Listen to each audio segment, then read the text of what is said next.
The idea is to shift the service model away from reacting to clients' issues, because it's always harder to put good solutions in front of them when we're doing that. We want it to become a proactive mindset, that windshield focus like what we talked about, okay? And so getting comfortable with reaching out to clients, getting comfortable with changing how a year-end meeting might go is where it starts. And normally what we're doing is we're positioning a separate meeting that we call a discovery meeting to start with everything to do with the client. The challenge we have as accountants is we're problem solvers, and we're trained to be able to put complex data and information together, see patterns, see pieces, and be able to go, this is how we're going to solve them.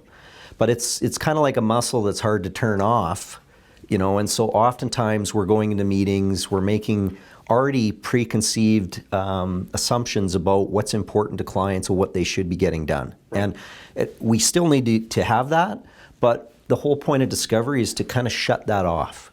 Well, I think too it's having broader conversations, because as soon as you get laser focused on something, unfortunately, the blinders come on, and we may not. Yeah, you get into the weeds, and we all do that, by the way.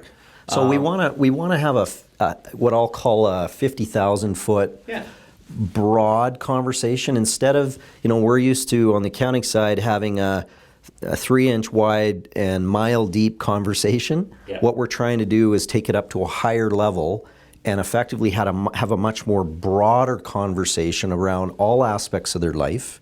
And maybe it's only an inch deep, but we're going to get deeper based on what the client tells us is important. We're not going to make assumptions around what we think they think are important.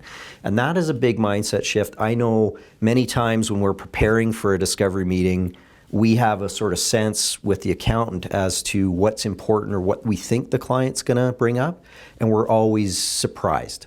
You know, what is important to them isn't necessarily what we thought. And once again, what's keeping you up at night? We might think we know the answer to that, but in many cases we don't.